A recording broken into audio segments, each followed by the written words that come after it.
62वें और 63वें श्लोक की विस्तृत चर्चा हमने की थी, जहाँ पर श्री कृष्ण भगवान अर्जुन को बताते हैं कि यह जो क्रम है, क्यों यह मनुष्य वह स्थितप्रज्ञता की स्थिति को प्राप्त करने में अक्षम हो जाता है और वह किस प्रकार से अपने उस परम पुरुषार्थ से च्युत हो जाता है, किस प्रकार से एक साधक उस रास्ते पर से, जो कि कठिन रास्ता है, जाते समय किस प्रकार से वह गिर जाता है, उसका एक मानो पूरा क्रम बताया। एक कुशल मनोवैज्ञानिक की तरह श्री कृष्ण भगवान उस पतन के मनोविज्ञान को बताते हैं कि इसका प्रारंभ कैसे होता है। तो ध्यायतो विषयान् पुंसः संगस्तेषु उपजायते, संगात् संजायते कामः, कामात् क्रोधो विजायते, क्रोधात् भवति सम्मोहः, सम्मोहात् स्मृतिविभ्रमः, स्मृतिभ्रंशात् बुद्धिनाशो, बुद्धिनाशात् प्रणश्यति। सारा क्रम बताया किस प्रकार से ध्यान के द्वारा यह शुरू होता है। ध्यान का मतलब चिंतन, उस भोग्य पदार्थ का, भोग्य वस्तु का, उस व्यक्ति का जिस पर हमारी आसक्ति है, बाद में हो जाती है, जो हमें अच्छा लगता है उस पर चिंतन करना, उससे वह शुरुआत होती है। और ध्यायतो विषयान् पुंसः, चिंतन करते करते करते संगह, फिर अटैचमेंट आ जाता है, वह आसक्ति आ जाती है। हमने कहा था कि केवल मिलने से नहीं आती है, केवल चैटिंग से नहीं आती है, परंतु यह जो मन में चिंतन करना, वह जो रस मिलता है उसके चिंतन से, उस भोग्य वस्तु के पदार्थ, भोग्य पदार्थ के चिंतन से, उसके कारण ये मन के जो विचार हैं, वे विचार अत्यंत प्रभावशाली, अत्यंत बलशाली हैं। यही विचार हमें श्रेय की ओर भी ले जा सकते हैं, और यही विचार यदि अच्छे न हो तो हमें महान गर्त में भी डाल सकते हैं। विचारों पर सारा दारोमदार है। तो यह विचारों का जो मंथन चलता रहता है, चिंतन चलता रहता है मन में, क्योंकि उसमें हमको रस मिलता है, उससे फिर वो आसक्ति, ध्यायतो विषयान् पुंसः संगात् संजायते, ध्यायतो विषयान् पुंसः संगस्तेषु उपजायते। यह संग मतलब आसक्ति का जन्म होता है। कहाँ से? उसका जन्म स्थान बताया, चिंतन। बारंबार एक ही व्यक्ति, एक ही वस्तु, एक ही विचार का चिंतन, यही उसके प्रति हमें आसक्त करता है। और संगात् संजायते कामः, और जब आसक्ति आती है तब उसे प्राप्त करने की कामना हमारे मन में आ जाती है अपने आप। हम चाहते हैं कि फिर वह जो भोग्य पदार्थ है, वह जो वस्तु है, वह 24 घंटा हमारे साथ रहे, और हम जिस प्रकार से उपयोग करना चाहते हैं उसी प्रकार से उसका उपयोग हो। यह हमारा सेंस ऑफ पोजीशन। तो संगात् संजायते कामः, और फिर जब उसमें बाधा आती है तो वह बाधा आने पर हमारा मन क्रोधित हो उठता है। कामात् क्रोध भी जायते।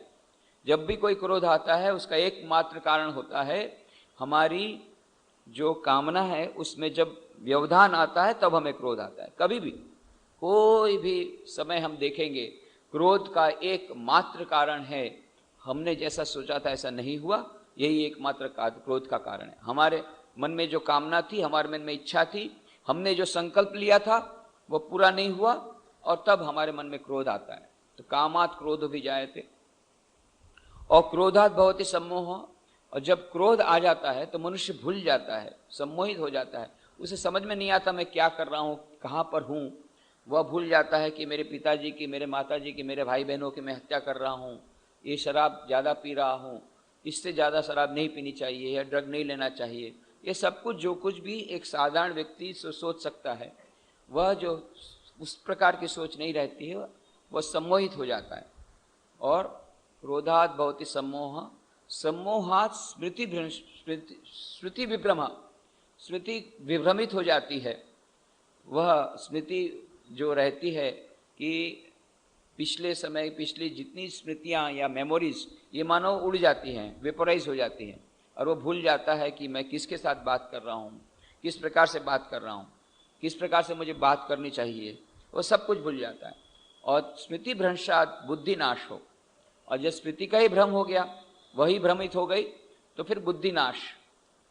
वह बुद्धि जिसे हमने कहा विवेक बुद्धि, जो मनुष्य और पशु में जो अंतर है मात्र विवेक बुद्धि का, वो विवेक बुद्धि खो बैठता है और बुद्धि नाशात प्रणश्यति, फिर उसका संपूर्ण विनाश हो जाता है। फिर वह चरम पुरुषार्थ ईश्वर प्राप्ति, वह जो चरम पुरुषार्थ है, उस पुरुषार्थ को प्राप्त करने योग्य नहीं रहता, उसका पतन हो जाता है। ये सारी प्रक्रिया बताई, और हमने पिछली कुछ चर्चाओं में इसके बहुत सारे उदाहरण बताए। नारद की कहानी जो रामचरितमानस में दी है, किस प्रकार से वो मानो कहानी इस पूरे श्लोकों का मानो एक प्रकार से भाष्य है। किस प्रकार से वह जो विश्व मोहिनी में आसक्ति आती है नारद को बार बार उनका चिंतन करने से, परंतु प्रणश्यति, अंत में उनका विनाश नहीं होता। बुद्धिनाश तो हो जाता है, बुद्धिनाश भी हो जाता है, भूल जाते हैं मैं किसको शाप दे रहा हूं, ईश्वर को स्वयं को ही वे अभिशाप देना प्रारंभ करते हैं, परंतु फिर भी उनका पतन नहीं होता है। न मे भक्त प्रणश्यति, जो ईश्वर का वह जो वचन है जो दिया गया है उसी के वचन के पार, परंतु नहीं तो यह पूरी प्रक्रिया उसमें हमें दिखाई देती है। और बहुत सारे हमने उदाहरण दिए वर्तमान युग में किस प्रकार से युवक लोग भटक जाते हैं और वो इन्फेचुएशन को वे सच्चा प्रेम मान लेते हैं, मोह को या आसक्ति को, और फिर किस प्रकार से उसकी परिणति या मर्डर में या आत्महत्या में परिणाम उसका होता है। प्रतिदिन हम समाचार पत्र में पढ़ते हैं, किसी ने अपने आप पर ही केरोसिन डाल दिया, किसी ने अपनी हाथ की जो नस है उसको तोड़ काट डाला, और इस प्रकार से आत्महत्या के प्रयत्न किए, और कितने किस प्रकार से क्लासरूम में ही उसने मर्डर का प्रयत्न किया। एक कैसे प्रतिदिन इस प्रकार के समाचार पत्रों में हम पेपर पढ़ते रहते हैं। ये जो आधुनिक युवा वर्ग के भीतर में यह जो है, उसका भी एकमात्र कारण यही है, वही जो आसक्ति, और वह आसक्ति फिर इस प्रकार से उस विनाश की ओर धकेल देती है। ऐसे कई उदाहरण हम लोगों ने दिए थे। फिर ये हमने कहा था कि यह जो चिंतन, यह चिंतन ही असली ज़्यादा महत्व का है, और उस चिंतन से ही हमारा बिहेवियर पैटर्न ठीक होगा। और नहीं, यदि नहीं होगा तो वो बिहेवियर पैटर्न यदि बाहर से अच्छा भी दिखता हो कुछ समय के लिए, परंतु हमें उस श्रेय की ओर नहीं ले जाएगा। श्री रामकृष्ण देव एक उदाहरण देते थे। एक साधु एक मंदिर के सामने रहता था, छोटी सी कुटिया बनाकर, और उसी कुटिया के पास में एक और दूसरा मकान था। उस मकान में एक गणिका रहती थी। अब गणिका का जिस प्रकार के धंधा रहता है, बहुत प्रकार के व्यक्ति आते थे, कोई शराब पी करके भी आते थे, कोई किस प्रकार से आते थे, और इस प्रकार से बहुत प्रकार के खराब काम वह करती थी। और यह जो साधु है वह उसको देखता था, और उसने जाकर के एक बार उसको बुलाया, कहा कि तू क्या कर रही, तुझे मालूम है कितना पाप तुझे लग रहा है, यह बहुत खराब चीज़ है, इस प्रकार से नहीं करना चाहिए। मनुष्य जीवन का उद्देश्य ईश्वर प्राप्ति है, इसको छोड़ करके तू इस प्रकार के जघन्य कार्य करती है जिससे महापाप होगा, और इस महान पापों के फलस्वरूप तेरी दुर्गति होगी, तुझे बहुत दुख सहन करना पड़ेगा। इस प्रकार से उसको समझाया, और फिर उसने उसको बचाने के लिए क्या करना शुरू किया। वह दिन रात देखता था कि वह क्या कर रही है, दिन को देखता था वो क्या कर रही है, सारा रात चिंतन करता था वो क्या कर रही है, और फिर वो एक एक पत्थर प्रतिदिन जो जितने जो कुकर्म करते जाती थी उसका पत्थर का ढेर बना दिया, और पत्थर तो छोटा पहाड़ जैसा बन गया। फिर उसको बताया, ये देख तूने जितने कुकर्म किए, एक एक पत्थर ऐसा करते हुए ये अवस्था हो गई है, इतने सारा पहाड़ बन गया। और ये तो गणिका रोज जब जब ये उसको साधु कहते थे तब तब बहुत रोती थी, बहुत प्रार्थना करती थी, हे भगवान मेरा इतना खराब धंधा है, मुझे ये सब काम करना पड़ता है पैसे के कारण, ये ठीक नहीं, पर मैं क्या करूं, मेरे पास दूसरा कोई उपाय नहीं है, हे भगवान मुझे इसमें से बचाओ, हे भगवान मुझे इससे बचाओ। वो दिन रात प्रार्थना करते रहती थी, काम तो करती थी बाहर से, परंतु दिन रात काम प्रार्थना करती थी मन में भगवान मुझे बचाओ, ये साधु बाबा ठीक ही कह रहे हैं, कितना जघन्य काम मुझे करना पड़ रहा है, ये मेरे ठीक नहीं है। वो दिन रात भगवान का चिंतन करती थी, दिन रात भगवान को प्रार्थना करती, भगवान मुझे इसमें से बचाओ, भगवान मुझे इसमें बचाओ। और जब उस साधु ने पूरा पहाड़ बताया तब तो उसे इतना दुख हुआ, ओ हो, मेरे पापों का इतना बड़ा पहाड़ बन गया। इतना रोई, इतना रोई। उसी दिन उसकी मृत्यु हो गई। और ऐसी विधि की विचित्रता कि उसी दिन उस साधु की भी मृत्यु हो गई। अब साधु की जब मृत्यु हुई तो सभी लोगों ने उसको बहुत सम्मान पूर्वक उसकी जल समाधि दी। इतने बड़े महात्मा थे, बहुत जल समाधि दी। और इसको तो कौन करेगा, अरे ये तो इतना खराब काम करती थी, फेंक दिया उसको कहीं पर। और सब जितने सब आते हैं गीध और पक्षी लोग, ये सब उसका मांस नोच कर खाने लगे। उसकी कैसे उसको तो दुर्गति ही होगी। परंतु बात विचित्र ये हुई कि इसकी आत्मा को ले गए स्वर्ग में, और ये जो गणिका थी जिसने खराब काम किया था, और साधु की जो आत्मा थी जीवात्मा, उसको ले गए वहां पर नरक में। साधु ने जाकर कहा, भाई तुम्हारा कुछ प्रॉब्लम होता है, तुम लोगों का इसमें कुछ प्रॉब्लम हुआ है, हम लोग साथ में रहते थे बाजू बाजू में, इसलिए तुम लोग का प्रॉब्लम। अरे नरक में वो गणिका के आत्मा को ले जाना है और मेरे को तो वहां स्वर्ग में ले जाने का, उल्टा हो गया है। आप लोगों को देखो, कुछ आप लोगों में भी आजकल प्रॉब्लम आ गया है, सभी जगह प्रॉब्लम है। तो उन लोगों ने नहीं, हम लोगों ने ठीक किया है, हम लोग की कभी गलती नहीं होती है, ठीक ही आपका ही ना एड्रेस बताया है और बिल्कुल आप ही को लाना है। अरे बोले देखो, वो तो गणिका कितना खराब काम करती थी और इसीलिए उसी को नरक में जाना चाहिए, और मैं तो इतना साधु महात्मा हूं, मुझे तुम नरक में दे रहे हो। तब उसको समझाया गया, तुम ड्रेस तो तुम साधु का पहने थे, दिन रात तुम वो खराब जो बातें हैं उसी का चिंतन करते थे, और इस प्रकार से करते करते करते तुम्हारा पूरा जो चित्त है वो उसी खराब वस्तु से भर गया। और यह जो गणिका बाहर से खराब काम करती पर दिन रात भगवान से प्रार्थना करती थी, उसके चित्त में कोई एक भी खराब चीज नहीं थी। वो सारा उसका चित्त मलिनता उसकी दूर हो गई थी। रात दिन प्रार्थना करते करते, रोते रोते, पश्चाताप करते करते उसका सारा चित्त शुद्ध हो गया। और तुम्हारा चित्त पहले शुद्ध था, पर ये उसकी अशुद्धता को लेते लेते चिंतन करते करते इतना शुद्ध अशुद्ध हो गया। हम तो चित्त को देखते हैं, जो जीवात्मा आत्मा जो ना, आत्मा चित्त को देखते हैं, बाहर के ड्रेस को नहीं देखते कि क्या ड्रेस पहना है, क्या कर रहे हैं। और इस प्रकार से यह जो केवल ये चिंतन कितना डेंजरस है।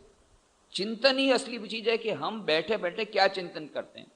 कई लोग बोलते हैं हम लोग ध्यान करते हैं, पर किस चीज का ध्यान करते हैं, वो तो डेंजरस ध्यान भी हो सकता है। इसीलिए शुरुआत में हमारे यहाँ रामकृष्ण मठ मिशन में ये ध्यान के ऊपर ज्यादा ध्यान नहीं देते हैं। ज्यादा पहले मंत्र जाप करो, पहले प्रार्थना करो, चित्त शुद्धि जब हो जाएगी तब ध्यान आएगा। नहीं तो ध्यान किसी दूसरी वस्तु का होगा और वो हमें और भी पतन का बहुत बड़ा कारण बन जाएगा। और इसीलिए स्वामी विवेकानंद ने यह कर्म योग बताया कि पहले सेवा करो, सेवा करो, निस्वार्थ सेवा करो। निस्वार्थ सेवा करते करते, प्रार्थना करते करते जब चित्त की शुद्धि होगी तब हम ध्यान के लायक योग्य बनेंगे।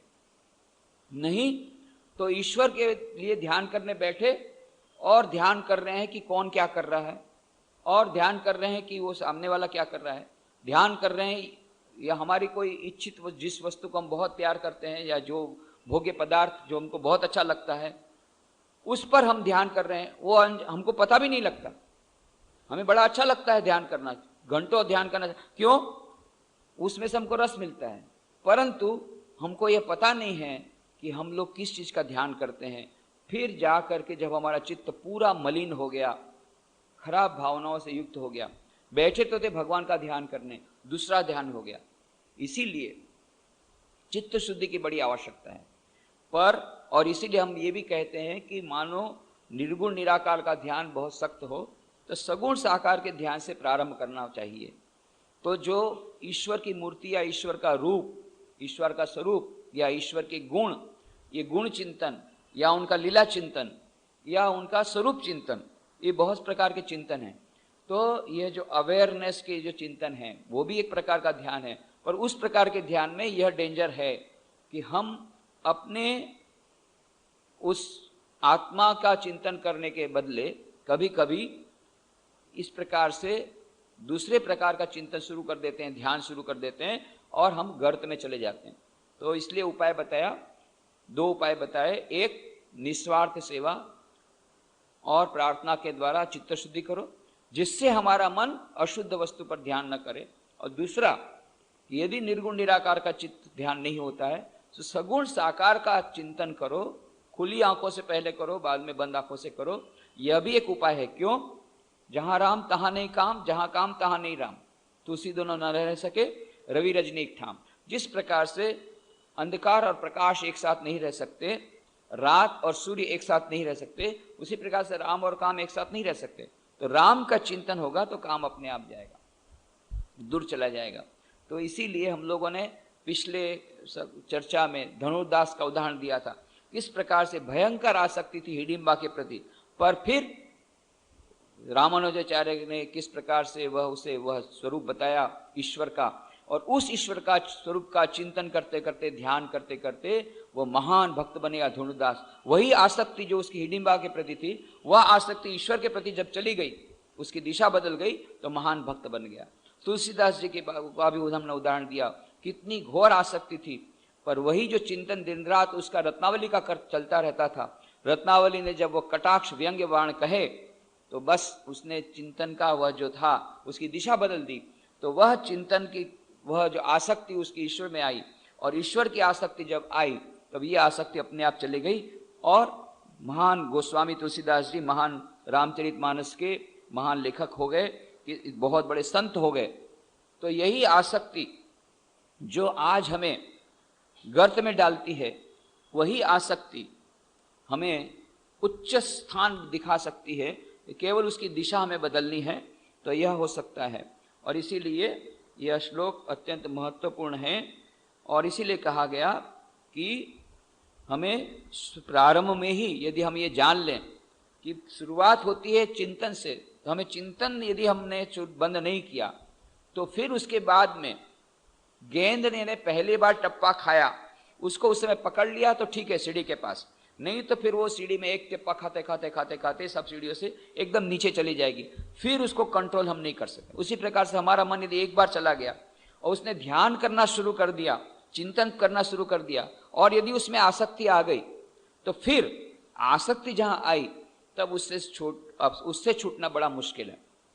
आसक्ति नहीं आई है, उसके पहले जब चिंतन प्रारंभ हो गया है, उसी समय यदि हम अपने मन का आत्मविश्लेषण करें, नहीं, इस वस्तु का चिंतन नहीं करना चाहिए, ईश्वर के सिवा और किसी वस्तु का चिंतन नहीं करना चाहिए, और किसी का ध्यान नहीं करना चाहिए, यह यदि हमने अपने मन को समझा दिया, तब तो हम बच सकते हैं। इसीलिए कहा गया निपिंग इन द बड। अंग्रेजी में कहावत है कि अंकुर है, उसी समय यदि दबा दिया गया तब तो ठीक है, और नहीं तो ये तो वडोदरा है, इसमें तो वड के पेड़ अपने आप होते रहते हैं, उनको करना नहीं पड़ता, कुछ पानी नहीं डालना पड़ता, वट वृक्ष। और जब वह महान वट वृक्ष हो जाता है, फिर उसको काटना बड़ा मुश्किल होता है। जब अंकुर है तब दबा सकते हैं। उसी प्रकार से हमारे चित्त में यदि आसक्ति नहीं आई है, शुरुआत की प्रारंभ है, तब यदि हम अपने किसी भी प्रकार से संकल्प शक्ति के सहारे हम यदि उसको दबा सकें या उसकी दिशा बदल सकें, तब तो हम रक्षा पा सकते हैं। बाद में यह बड़ा ही डिफिकल्ट हो जाता है, बहुत ही कठिन हो जाता है। फिर हमने 64 श्लोक की भी चर्चा आरंभ की थी। राग द्वेष वियुक्तेस्तु विषयान इंद्रियैश्चरन् आत्मवशे विधेयात्मा प्रसादमधिगच्छति प्रसादे सर्व दुखानां हानिरस्योपजायते प्रसन्न चेतसो याशु बुद्धि परिवतिष्ठते। राग द्वेष वियुक्तैः तु विषयान इंद्रियैः चरन् आत्मवश्यैः विधेयात्मा प्रसादम अधिगच्छति। तू माने परंतु, विधेयात्मा माने जिसका अंतःकरण खुद के नियंत्रण में है, स्वाधीन अंतःकरण वाला पुरुष, यह है विधेयात्मा।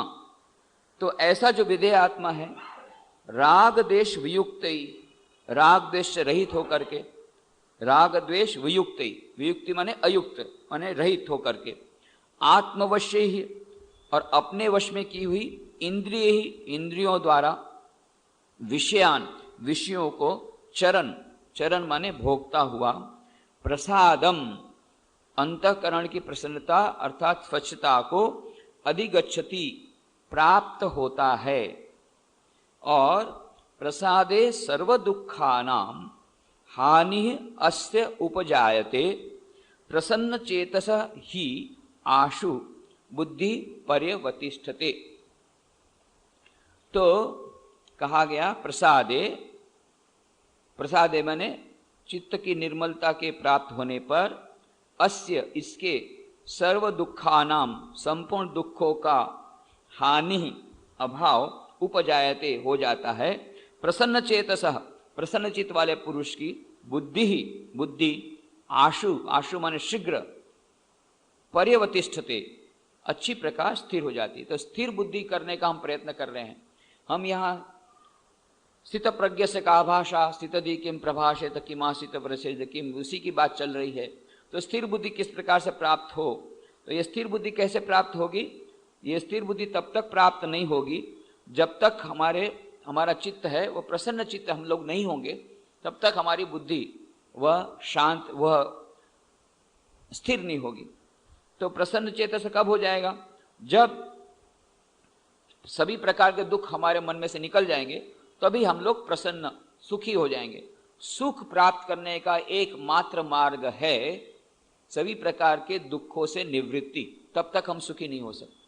शांति यदि प्राप्त करना है तो सभी प्रकार की अशांति हमारे मन में से निकल जाएगी, तभी हमको शांति मिलेगी। तो सुख और शांति हमको चाहिए, और ये सुख और शांति जब आएंगे तब हमारा प्रसन्न चित्त हो जाएगा। तब हम सचमुच में अपना जो आनंद है, ये हमारा सच्चा स्वरूप ही है, सच्चित आनंद, ये हमारा मूल स्वरूप ही है सच्चिदानंद। उस मूल स्वरूप को हम प्राप्त कर लेंगे। कब प्राप्त कर लेंगे? जब हमारे जीवन में के जितने सभी दुख दूर हो जाएंगे, जितने प्रकार के दुख हैं इनकी निवृत्ति हो जाएगी, और जितने प्रकार की अशांति सब निकल जाएगी। तो ये कब होगा? प्रसाद के द्वारा। प्रसाद माने चित्त की निर्मलता होने पर। वो प्रसाद ये वाला प्रसाद नहीं, जैसे हमने कहा कई लोग कहते हैं प्रसाद है सर्व दुखानाम हानि रसोपे, अरे प्रसाद खाओ, प्रसाद खाने से बोले हमको तो वही प्रसाद खाने के समय बराबर आ जाते हैं। कई प्रसाद खाओ लोग रहते हैं, जैसे बताया केवल जिस दिन अच्छा प्रसाद रहता है उसी दिन आते हैं भक्त लोग। बोले अब फिर बताते हैं देखो भाई हम तो प्रसाद इसलिए खाते हैं, गीता में कहा है प्रसाद खाने को कहा है, प्रसाद है सर्व दुखानाम हानि रसोपे, प्रसाद खाने से सभी दुख दूर हो जाएंगे। अरे वो प्रसाद ये प्रसाद नहीं है, वो ये प्रसाद माने चित्त की प्रसन्नता। परंतु ठीक है वो प्रसाद भी कम से कम थोड़ी देर के लिए तो प्रसन्नता दे रहा है ना, ठीक है वो भी अच्छा है, खाओ प्रसाद। कुछ समय के लिए बड़ा बढ़िया स्वादिष्ट बंगाली खिचड़ी खाई, मजा आ गया, ठीक है, तो वो थोड़ा सा आनंद मिलता है, वो भी ठीक है। और परंतु उसको प्रसाद मान करके खाओ। कई लोग समझते हैं प्रसाद माने अच्छी चीज वस्तु खाएंगे, जलेबी या जो भी हमको अच्छा लगता है वो हमको मिलेगा, तो ठीक है वो उसको अच्छी आइटम के रूप में खाओ तो भी सुख मिलता है, पर वो कुछ समय के लिए। कब तक? जब तक खा रहे हैं। जहां बाद में इंडाइजेशन हुआ और फिर डिसेंट्री हुई तो सारा आनंद चला जाता है, पर वो टेम्परेरी सुख मिलता है। पर यदि उसे यह मान के समझा जाए कि ये तो ईश्वर का प्रसाद है, ईश्वर को ऑफर किया गया है, ईश्वर को भोग निवेदन किया गया है, तो वह एक अलग उसकी आ जाती है। माँ शारदा देवी कहती है उस प्रकार से ईश्वर को समर्पित यदि है तो उससे भक्ति की वृद्धि होती है। मन में ईश्वर के प्रति भक्ति की वृद्धि होती है यदि हम लोग प्रसाद लें, और ईश्वर के प्रति जब भक्ति बढ़ेगी तो अपने आप मन में शांति आएगी। तो वो प्रसाद का भी अपना एक महत्व है। पर यहाँ पर गीता में जो प्रसाद कहा गया वह है चित्त की प्रसन्नता, चित्त की निर्मलता। ये चित्त की निर्मलता कब आएगी? जब स्वाधीन अंतःकरण वाले पुरुष का जो राग द्वेष रहित अपने वश में के इंद्रिय द्वारा विषयों को भोगता हुआ वह अंतःकरण की प्रसन्नता को प्राप्त हो सकता है। तो इसमें 3 प्रकार की वस्तुएं कही, 2 प्रकार की वस्तुएं कही कि उसको अंतःकरण की प्रसन्नता कब होगी? जब वो अपनी इंद्रियों को वश में कर लेगा। तो यहाँ पर कहा गया विषयांचरण, विषयों को तो आप जाने से रोक नहीं सकते, विषयों का खुराक है वो चरेगी, वो विषय तो अपने चरेंगे। जिस प्रकार से बकरी को छोड़ दो तो घास चरेगी, उसका स्वभाव है घास को चरना। इंद्रियों का स्वभाव है अपने विषयों की तरफ जाना। कान हमेशा अच्छे शब्द सुनना चाहते हैं, मधुर संगीत सुनना चाहता है, आंखें रूप देखना चाहते हैं। तो इसीलिए श्री रामकृष्ण देव ने कहा मोड़ फिरिए दाओ, उसकी दिशा को घुमा दो। ठीक है, देखना अच्छा लगता है तो ईश्वर के स्वरूप को देखो, भगवान का दर्शन करने जाओ, मंदिर में भगवान का दर्शन करो, बहुत अच्छी तरह उसको सजाओ। और उस प्रकार के अभी तो बहुत प्रकार के दर्शन होंगे। बरसात का दिन है तो उसको सजाएंगे, उसको झूले में ईश्वर को लाल जी को रखेंगे, बाल श्री कृष्ण भगवान के रूप को उसको झुलाएंगे, उसका अच्छी तरह से नाव में बैठाएंगे, उसको अच्छे से सजाएंगे। यह मानो एक दिशा देना है। उससे यह जो हमारी आंखों को तृप्ति मिलती है, वह रूप देखना चाहता, ठीक है ईश्वर के रूप को देखो। संगीत सुनना चाहता, भजन सुनो, अच्छे अच्छे भजन सुनो। इसी प्रकार से सभी इंद्रियों को एक दिशा देने की बात है। तो यहाँ पर ये पॉजिटिव आउटलुक है। श्रीमद् भगवद गीता में ये नहीं कहा आंखें बंद करके हिमालय में चले जाओ, आंखें बंद कर लो, कान बंद कर लो, सब कुछ अपना कार्य बंद कर लो, नेगेटिव बातें नहीं है। क्या कहा? विषयांचरण, विषयों को भोगता हुआ। ठीक है, वह जो विषयों को भोगना है, परंतु पर्टिकुलराइजेशन नहीं होना चाहिए। किसी एक वस्तु के प्रति आसक्ति नहीं आने जानी, आसक्ति ना आ पाए। स्वामी विवेकानंद कहते हैं वर्क एंड इट्स सीक्रेट में कि हमारे जितने सुख हैं, ये सभी सुख का एक हम लोग देखते हैं कि आसक्ति से हमको सब सुख मिलता है। And what is the source of all our miseries? हमारे सभी दुखों का कारण क्या है? एकमात्र कारण है आसक्ति। तब क्या किया जाए? आसक्ति को छोड़ना तो क्या दीवाल के समान हो जाना? दीवाल के समान हो जाएंगे तो हमको सुख की प्राप्ति नहीं होगी। दीवालों को भी कोई आसक्ति नहीं है, तो क्या हमको दीवाल के समान बन जाना है, दीवार के समान बनना है? नहीं। स्वामी विवेकानंद बोलते हैं तो दीवारें भी अनासक्त हैं, वो अनासक्ति से हमें काम नहीं है। तो फिर हमें जीवन का कोई आनंद नहीं मिलेगा, जीवन का कोई सुख नहीं मिलेगा, जीवन का चार्म सब चला जाएगा। तो पॉजिटिव आउटलुक है, नहीं अवश्य भोगो, अवश्य भोगो। परंतु ये साथ साथ में what is the solution? Attachment is the source of all our miseries. आसक्ति हमारे सभी दुखों की जड़ है, और सब आसक्ति को छोड़ दो तो फिर सुख नहीं मिलता। तो क्या किया जाए? सॉल्यूशन बहुत अच्छा समाधान स्वामी विवेकानंद बोलते हैं, we must have as much power of attachment as that of detachment. हमारे पास अपने आप को आसक्त करने की क्षमता होनी चाहिए। साथ साथ में जब हम चाहें तब अपने मन को उसमें से अनासक्त करने की भी हमारे पास शक्ति होनी चाहिए, उसकी योग्यता होनी चाहिए। दोनों एक साथ हमें लाना है।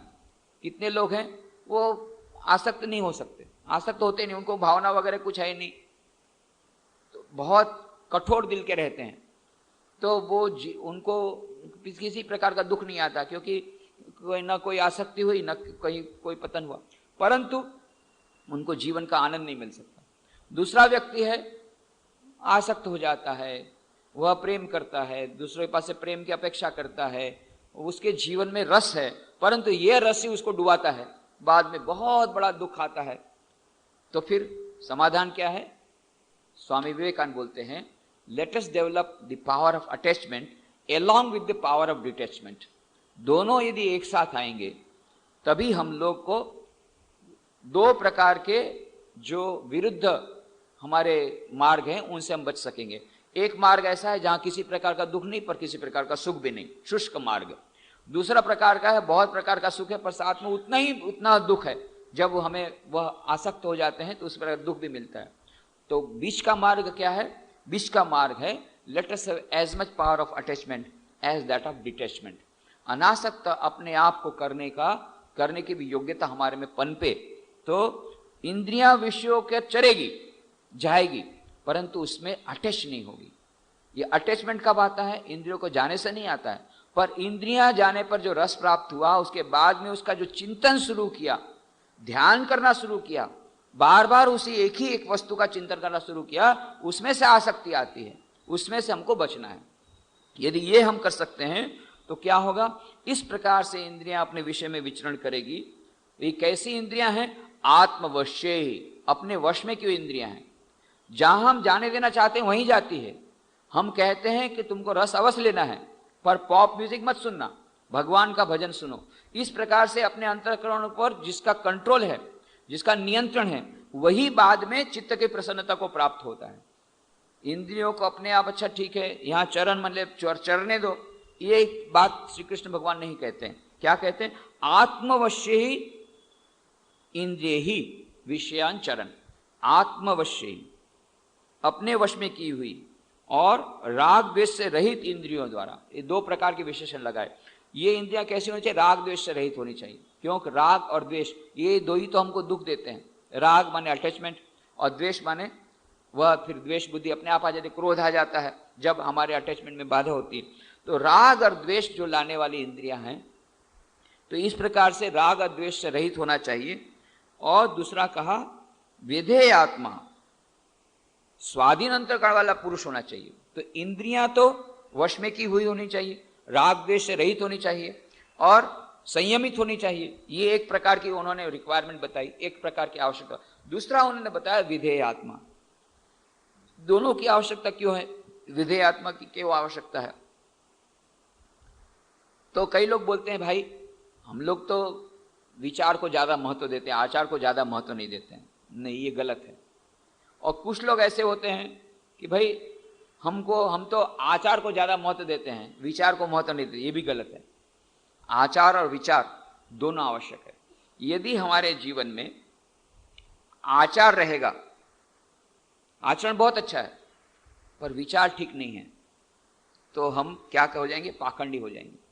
और यदि हमारे विचार अच्छे हैं पर आचार ठीक नहीं है, तो हम पाखंडी हो जाएंगे। और यदि हमारे आचरण ठीक नहीं है, आचरण तो ठीक है, विचार ठीक, तो मिथ्याचारी हो जाएंगे। तो दोनों प्रकार से हमको बचना है, मिथ्याचारी और पाखंडी। तो इस प्रकार से कई लोग जो विचार में तो बहुत अच्छे रहते हैं, बोले हम तो अच्छा अपने मन में विचार करते हैं, आचरण हम जो भी करें तो वो नहीं चलेगा। उसी प्रकार से कुछ लोग बोलते हैं नहीं, हम लोग विचार कुछ भी करें, आचरण ठीक रख लेते तो उसमें क्या है? आपको हर्ज क्या है? आचरण तो हमारा बाहर ठीक है, हम मन में कोई भी सोचते हैं, नहीं, वो भी ठीक नहीं। तो ये दोनों से हमको बचना है। इसीलिए श्री रामकृष्ण कहते हैं कि छोटी छोटी कामनाओं को पूर्ति कर लो, ये आत्मवश्य विधेय आत्मा कर लो, परंतु बाकी कामनाओं के लिए हमें विधेय आत्मा होना ही पड़ेगा। तो हमें उस पर, यदि इस प्रकार से हमने किया तो क्या होगा? चित्त, ये हमारा मन जो है शांत हो जाएगा, चित्त निर्मल हो जाएगा। चित्त जब निर्मल हो जाएगा, चित्त की निर्मलता से क्या होगा?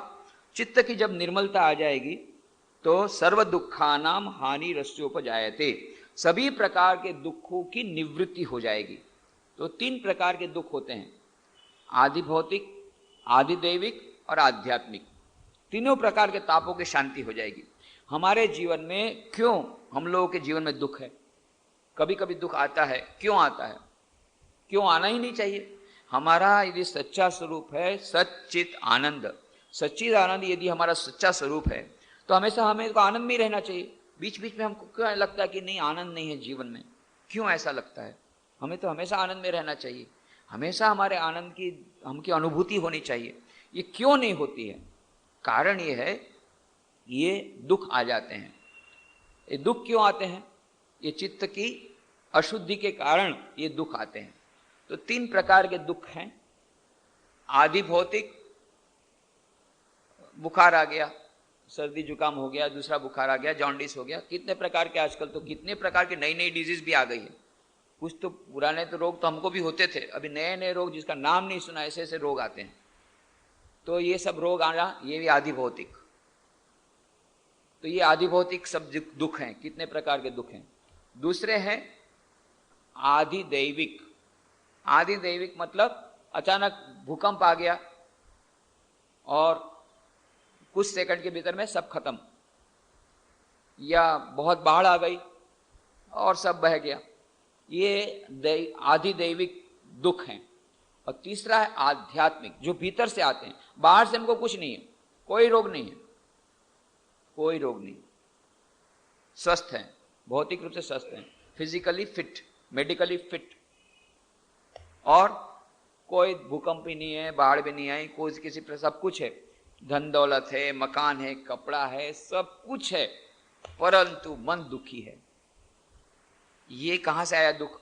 बाहर से तो कुछ नहीं आया, भीतर का दुख है। ये आध्यात्मिक दुख है। बाहर से देखो तो कुछ नहीं, बाहर से हमको लगता है वो तो कितने आनंद में होंगे, देखो तो इतना उसका प्रमोशन भी हो गया और मोटर गाड़ी भी आ गई है, लेटेस्ट मॉडल की कार भी आ गई है, अच्छा मकान भी उनको है। पर उनको पूछ के देखो उनका क्या हाल है, उनके मन में कितना दुख है, ये उनको पूछो।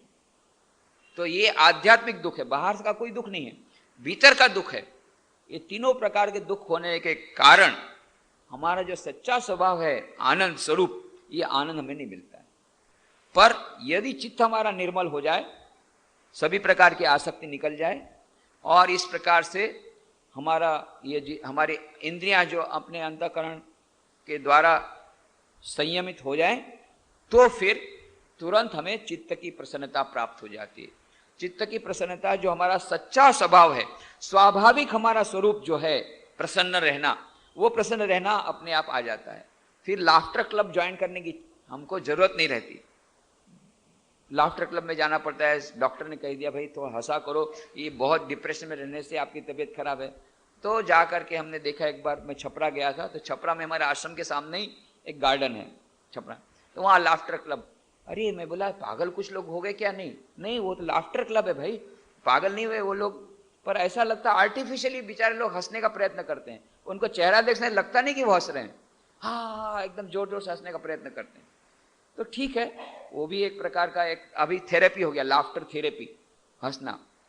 पर वो अंदर से आना चाहिए, वो जो अंदर की प्रसन्नता।